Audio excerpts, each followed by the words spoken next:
नमस्ते।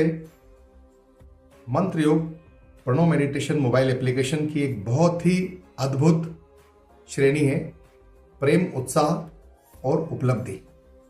Love, passion and achievement. प्रेम एक ऐसी अद्भुत अनुभूति है जिसमें देना, पाना और खोना, इन सब के बीच का सामंजस्य चलता रहता है।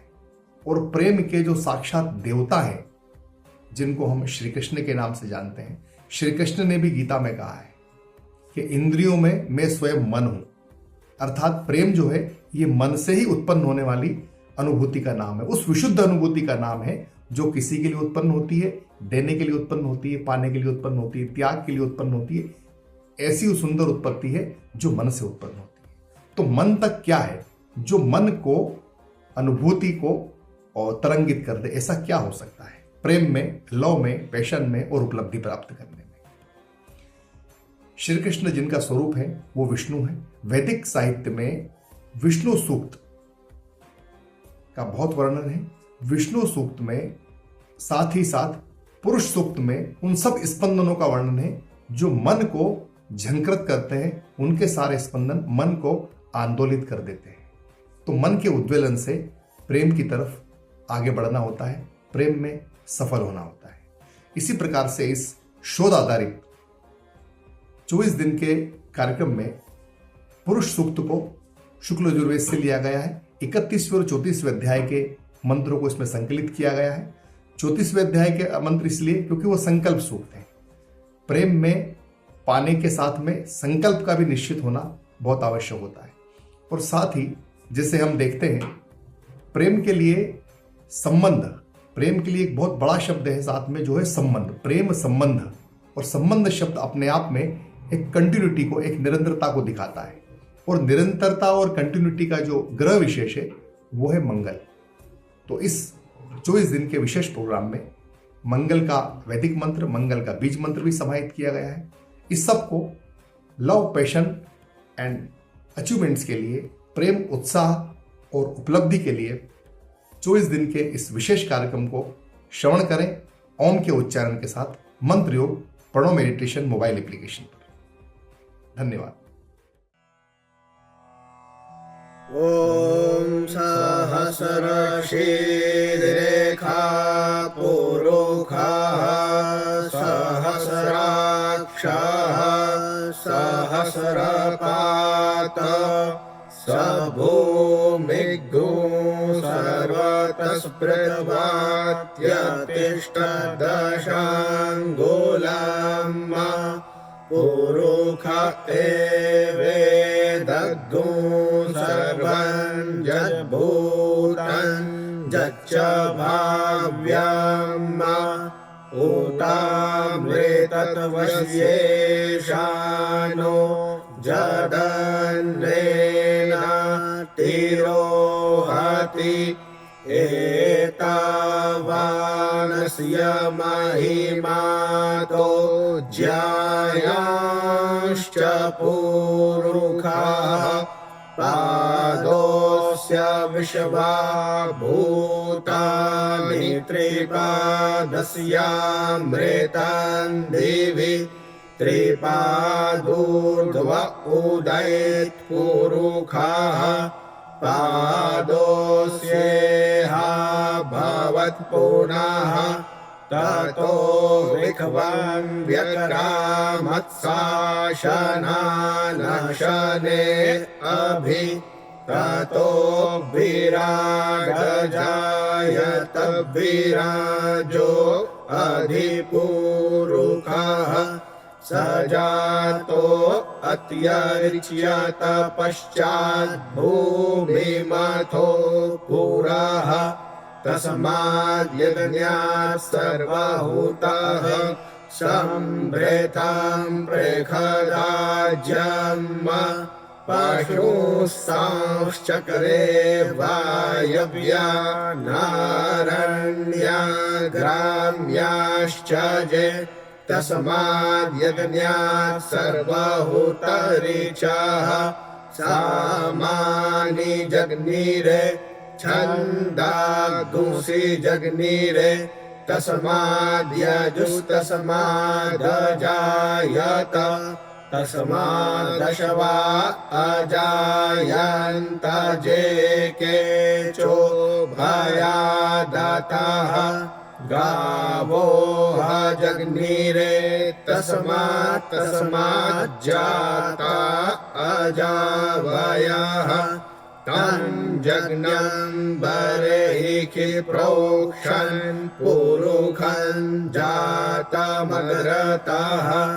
तेन देवा अयजन्त साध्या रेखयश्च जे जत्पुरुखं व्यदधुः कतिधा व्यकल्पयन् मुखं किमस्यासीत् किं बाहु किमूरुपादा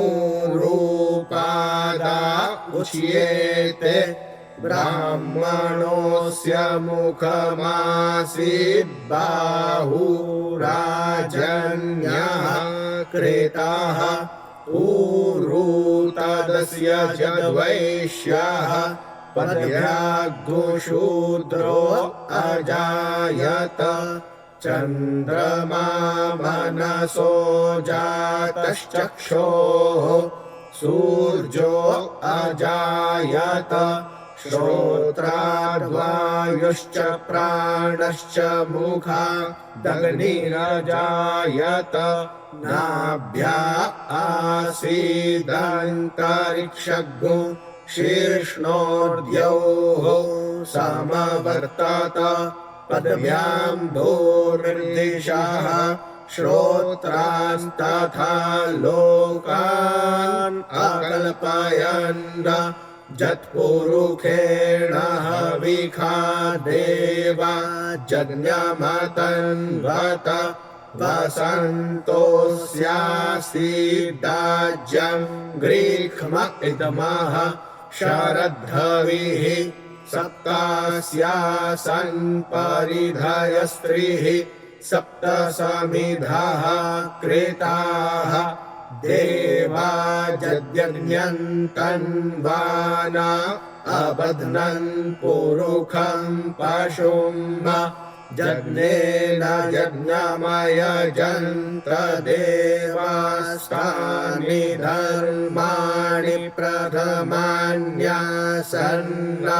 ते हनाकं महिमानः सचन्त जतरा पूर्वे साध्याः सन्ति देवाः। ॐ गणानां त्वा गणपतिर्गो हवामहे प्रियाणां त्वा प्रियपतिर्गो हवामहे निधीनां त्वा निधिपतिर्गो हवामहे वसो मम आहमजानि गर्भधमा त्वमजासि गर्भधमा गायत्री त्रिष्टुप्जगत्यनुष्टुप् सह बृहत्युष्णीहा काकुत्सोचेभिः शाम्यन्तु वा द्विपदाजाश्च तुखपदास्त्रिपदाजाश्च खट्पदाः विच्छन्दाजाश्च सच्छन्दाः सूचीभिः शाम्यन्तु त्वा सहस्तोमाः सह छन्दस आवृतः सह प्रमारेखयाः सप्तदेव्याः पूर्वेखां पन्थां मनुदृश्य धीरा अन्वाले भीरे रथ्यो न रश्मिन् जज्जाग्रतो दूरमुदैति दैवं तदुसुप्तस्य तथैवैति दूरङ्गमं ज्योतिखान् ज्योतिरेकन्तन्मे मनः शिवसङ्कल्पमस्तु येन कर्माण्यपसो मणिखिलो जग्ने कृण्वन्ति विदधे क्षुधीराः जदपूर्वं जक्षमन्तः प्रजानान्तन्मे मनः शिवसङ्कल्पमस्तु जयप्रज्ञानमुत चेतो धृतिश्च ज्योतिरन्तरमृतं प्रजासु दशमान्नरिते किञ्चन कर्म क्रियते तन्मे मनः शिवसङ्कल्पमस्तु जेनेदं भूतं भुवनं भविष्यत्परिगृहीतममृतेन सर्वं जेन यज्ञस्तायते सप्तहोता तन्मे मनः शिवसङ्कल्पमस्तु जस्मिन् ऋचः सामजजोग्गुंखि जस्मिन् प्रतिष्ठिता रथना भाविवाराः जस्मिंश्चेतद्गो सर्वमोतं प्रजानां तन्मे मनः शिवसङ्कल्पमस्तु सुखारथिरशवानिवजन्मनुखियान्ने नीयते भेषुभिर्वाजिन इव रथप्रतिष्ठन् जदजिरञ्जविष्ठन् तन्मे मनः शिवसङ्कल्पमस्तु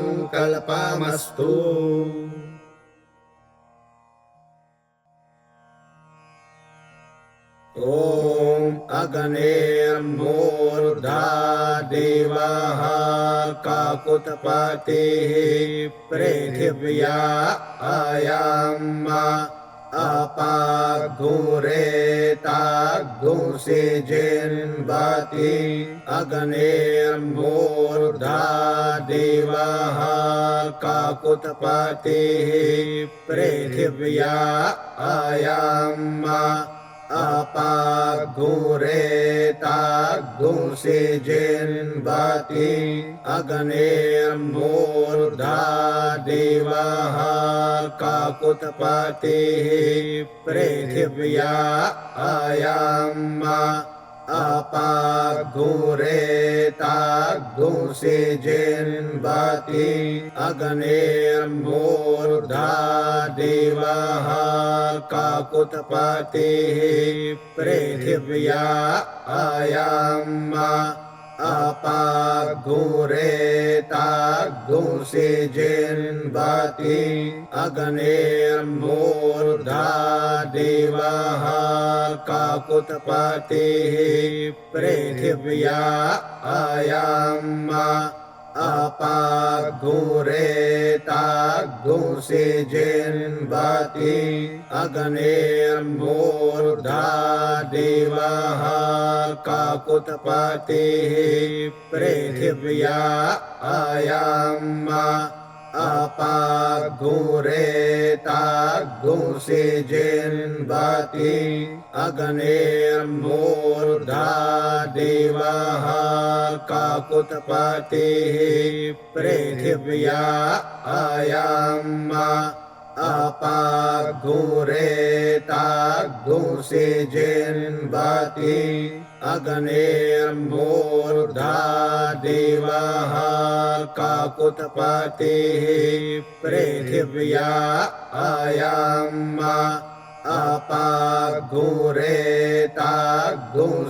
जिन्वति अग्निर्मूर्धा देवः काकुत्पतिः पृथिव्या आयाम अपागुरेतागुंसि जिन्वति अग्निर्मूर्धा देवः काकुत्पतिः पृथिव्या आयाम अपागुरेतागुंसि जिन्वति अग्निर्मूर्धा देवः काकुत्पतिः पृथिव्या आयाम अपागुरेतागुंसि जिन्वति अग्निर्मूर्धा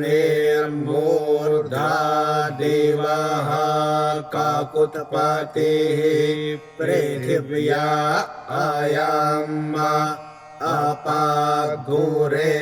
अपागुरेतागुंसि जिन्वति अग्निर्मूर्धा देवः काकुत्पतिः पृथिव्या आयाम अपागुरेतागुंसि जिन्वति अग्निर्मूर्धा देवः काकुत्पतिः पृथिव्या आयाम अपागुरेतागुंसि जिन्वति अग्निर्मूर्धा देवः काकुत्पतिः पृथिव्या आयाम अपागुरेतागुंसि जिन्वति अग्निर्मूर्धा देवः काकुत्पतिः पृथिव्या आयाम अपागुरेतागुंसि जिन्वति अग्निर्मूर्धा देवः काकुत्पतिः पृथिव्या आयाम अपागुरेतागुंसि जिन्वति अग्निर्मूर्धा देवः काकुत्पतिः पृथिव्या आयाम अपागुरेतागुंसि जिन्वति